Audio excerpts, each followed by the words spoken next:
This is a presentation, and it's titled The Beauty and the Curse of Scholarly Writing, a case study of how nursing students learn to write.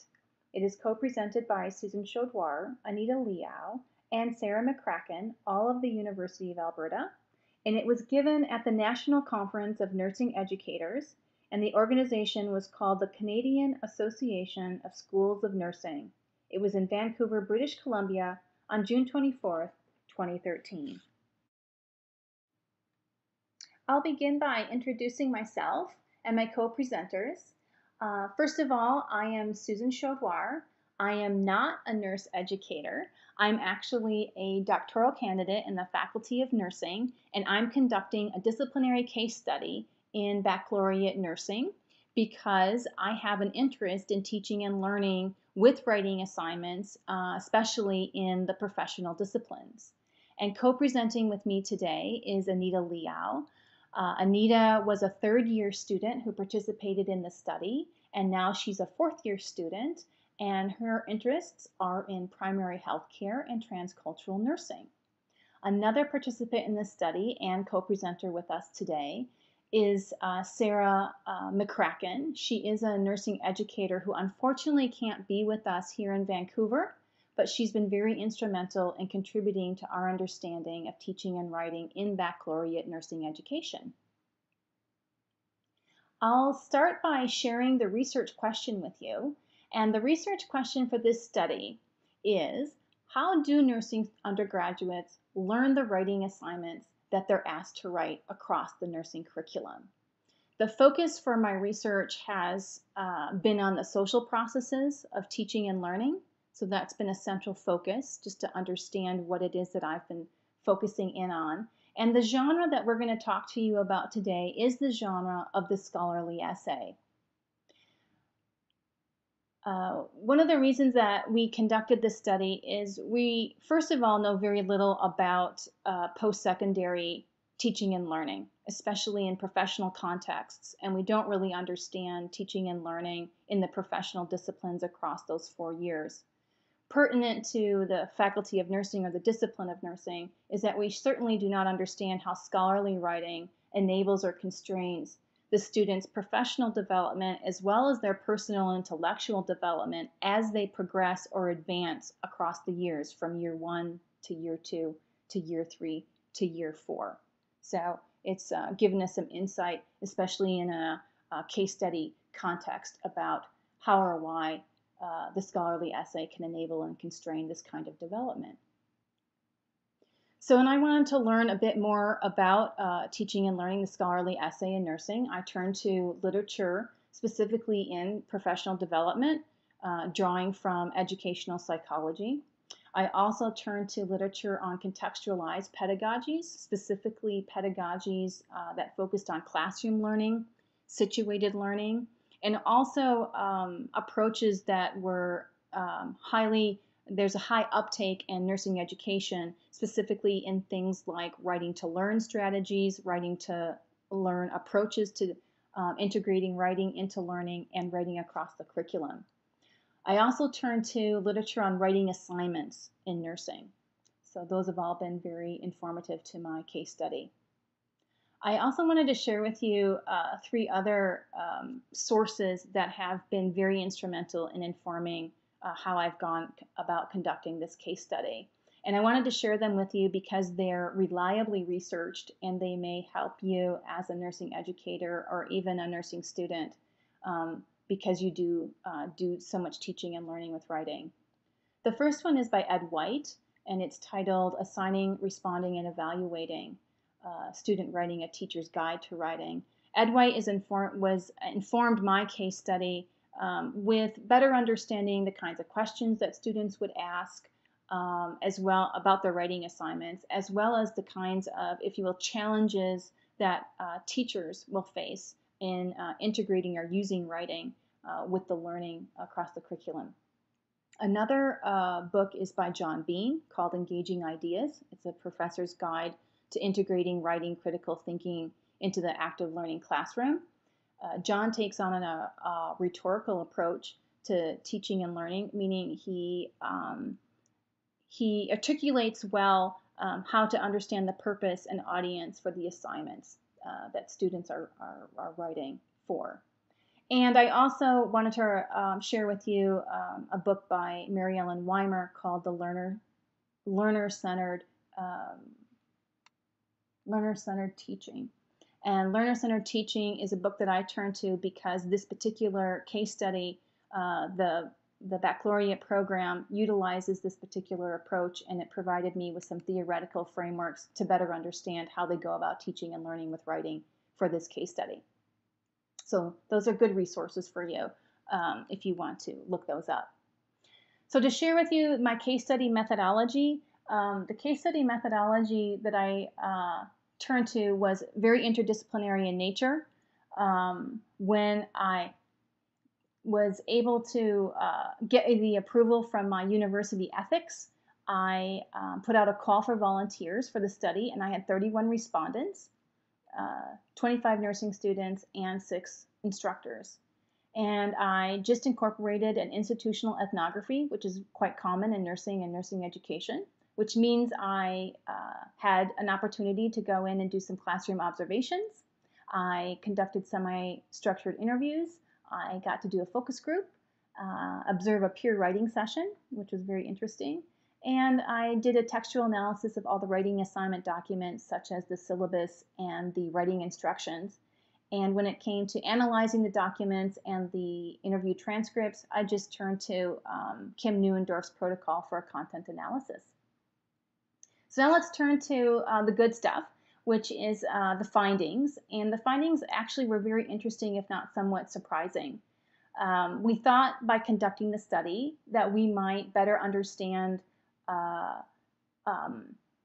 what we were doing well in teaching and across the curriculum, what we could improve on, what we weren't doing so well, that we might get some insight into that, and we might get some insight into really how students were understanding the content and building their knowledge and understanding of content across the years. And when I gave students the opportunity to talk about the assignment, and in this case it's the scholarly essay, they talked to me about everything but the assignment. So we really discovered that there's a whole constellation of very personal, very political, very relational, and very emotional and epistemological dynamics that were really previously unknown to us. In other words, what we've learned is that there's a lot more going on with students when it comes to writing the scholarly essay. And today we're going to share with you about what students say enables them to write the scholarly essay. So for this presentation, I actually grouped the enablers into 2 categories for us, conceptual enablers and concrete enablers. I'm going to briefly talk to you about the conceptual enablers, and then I'm going to turn it over to Anita, who's going to discuss the concrete enablers more in depth. Now, conceptually, if you want to enable, or let me rephrase that, to enable scholarly writing, there are some concepts that nursing students need to understand. They need to understand that nursing is both a discipline and a profession, which isn't often made explicit in the learning, but there are discourses and conventions that come with the discipline and come with the profession. And I've just provided one example for each. An example of a disciplinary convention is something that you call evidence-based practice. Students really must understand what evidence-based practice is and what this means. It really is very fundamental to their success of writing scholarly, and it's one of the biggest challenges for them across all 4 years. An example of a disciplinary convention is something that you'll call, an example of a professional convention is something that you'll call clinical judgment or professional competency. That's another example of a concept, clinical judgment and professional competency.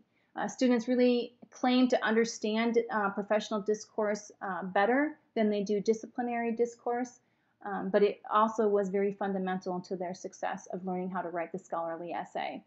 And in essence, what I learned from Dewar and McNamara was that in this genre that's called the scholarly essay, there is personal, academic, and professional discourses that are going on all in one genre. So now I'm going to turn it over to Anita, who is going to share with us concrete enablers. Thank you, Susan. Before we move on to concrete enablers, I just wanted to share a little bit with you about the University of Alberta and our Faculty of Nursing. So the Faculty of Nursing offers various streams of nursing, but we're going to focus on the undergraduate program, which is the Bachelor of Science in Nursing Collaborative Program. In this program, we do something called context-based learning, and this is actually where our scholarly essays are written within these 6-week courses.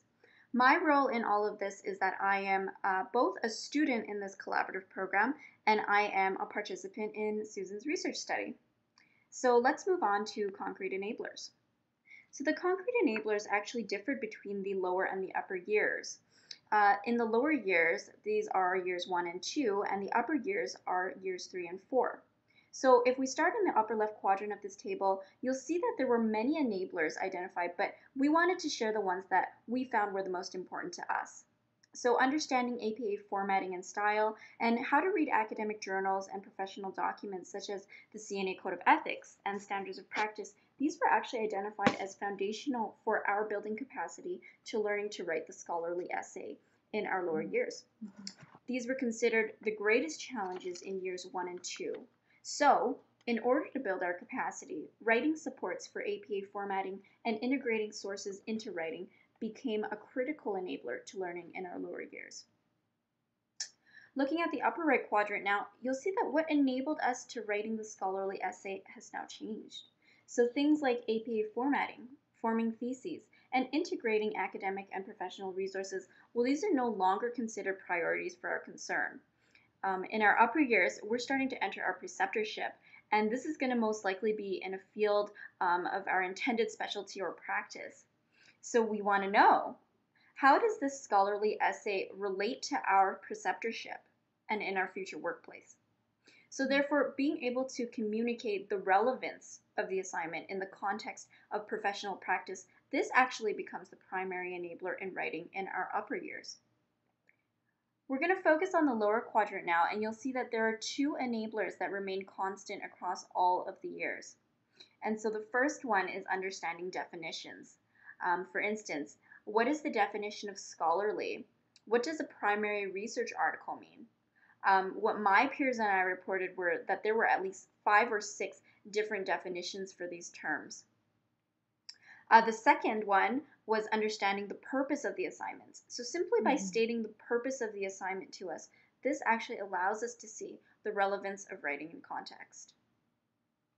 That's why developing writing culture in nursing is so fundamental to enabling learning. For instance, from this case study, we know a little bit about our writing culture. We know that it's writing intensive. We write a lot, and we have few genres to write across all 4 years, not to mention that our courses are short, they're 6 weeks long. But we really didn't realize how much writing we do. We write over 100 assignments in 4 years, and these range from 2 to 12 pages in length, from reflective journaling to self-evaluations to our scholarly essays. I know for myself that I'll write at least 8 of these scholarly essays across my 4 years of study. So, how is scholarly writing going to enable my professional development? In other words, what's going to build my capacity for learning? One of the things that we found important to building capacity was opening up the conversation. Learning to write the scholarly essay is interpersonal between the student, between the instructor, between you and me. So writing is relational, and that relationship is central to learning. Let's open up the conversation and see how you can do that. In the lower years, remember that the anxiety level is high for us. So many of us have just entered the nursing program straight from high school, and we are now being exposed to a totally new and academic way of writing. So this means that we need to be provided with a safe and empathetic learning environment, an environment where writing supports can build up our confidence so that we can say to ourselves, hey, we can do this. For example, some of my peers in their lower years reported what was helpful was APA tutoring. I'd just like to take a moment to clarify that APA tutoring is not to be interpreted the same as an APA workshop or a session, where a facilitator usually guides a group of students through the steps of citing and referencing. Rather, APA tutoring is assignment specific, where instructors and writing tutors work with us as we draft our essay and as we go through the writing process. We found it really helpful when we could collaborate with our peers and our tutors at the point when we needed it the most to complete the assignment. So, for example, being able to turn to my peer and asking them, hey, could you read over my introduction? Is my thesis concise? Do you get it? And then turning to my tutor to ask, how are my in-text citations? Are they matching up with my references? This was found to be extremely helpful, this collaboration process. In the upper years now, our assignments are getting more sophisticated. So what we need to do as students is we need to learn to communicate in more sophisticated ways. In Susan's study, she found that communication can be one of the most frustrating things between instructors and students, and I'm sure that many of you can relate to that. But one of the things that improved communication and that I found was particularly helpful was in-class writing and co-constructing ideas with my instructor on paraphrasing legal documents. So something as simple as taking a sentence from the CARNA Standards of Practice document and guiding step by step how I would paraphrase that into my essay, this actually made a huge impact. And it actually encouraged us to engage in the assignment, and it enabled us to begin our essays. I'd like to take a moment to also let you know that this whole process took maybe all of 15 minutes in the beginning of class, and so it's not a time-intensive thing, while it is intentional. So what builds our capacity? I'd like to turn this time over to Susan so that she can share with you. Great, thank you, Anita. What Anita has just shared with you are two very salient kinds of scaffolding that actually strengthen the instructor-student relationship. It actually also builds the quality that Anita mentioned earlier that the students are looking for, the rapport that they would like to have with their nursing instructor. And the two kinds of scaffolding that she mentioned were assignment-specific APA tutoring and in-class writing. Often students just needed help getting started and moving from one step of the writing process to another as they tried to complete the assignment.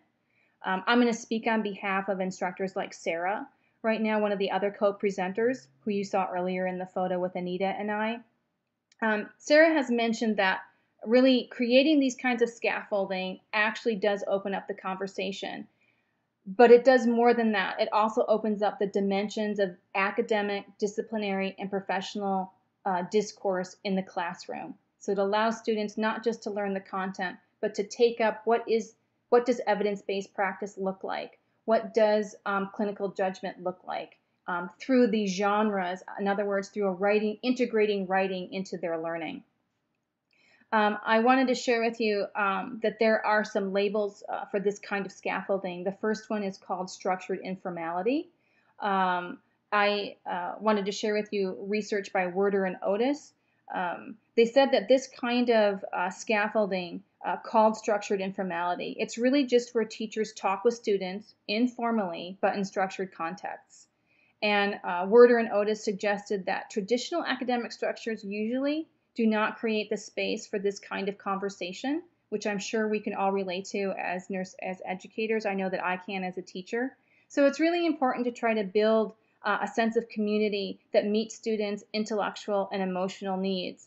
And they also suggest that by deliberately carving out institutional space for assignment-specific and needs-based dialogue, you will help to provide that type of scaffolding for the students. Another thing another kind of scaffolding that's being utilized in my case study is something that's called teacher immediacy. So what Anita experienced was actually having an immediate response to a particular need, and that need was paraphrasing. Richmond would call this kind of assignment-specific need a behavior that actually is very significant in the learning because it actually correlates affective learning outcomes with cognitive learning outcomes. The affective learning outcomes would be things like nursing values, nursing beliefs, nursing attitudes, and that has a positive correlation with the cognitive learning outcomes. And what she means by cognitive learning outcomes are not just skills-based or knowledge-based cognition, but for the student to be able to actually recognize, recall, and understand content. So Sarah also wanted to share with us today that really the best nursing classrooms are not teacher-centered or student-centered, but rather they're learning-centered. And to convene to this point, nursing educators and nursing students have to create a sort of dance around this through human connection, through dialogue, and through relationship. And really, unfortunately, as Richmond has shared with us through her writing, traditional academic structures don't create space for this type of conversation. But instructors like Sarah have deliberately carved out institutional space for assignment-specific and needs-based dialogue. And that's really the beauty and the curse of it. And I'm going to turn it over to Anita to have the last word. Thanks, Susan. So, in closing, in order to understand writing in nursing, we want to be engaged in constructing ideas because this is what sustains disciplinary understanding of our knowledge. As a nursing student, I would like to challenge you today by asking you to develop our intellectual growth and establish a shared responsibility for co-constructing the ability to think about our own thinking. Thank you for letting us share this research on teaching and learning in undergraduate nursing education. As a participant and a co-presenter, I've learned so much about writing and nursing itself. And with that, we open the floor to any questions or comments that you may have for us. Thank you. You can, if you have questions or comments, please email me at the email address you see on the slide here. And here are, and if you would like to look up the references, we provided those for you.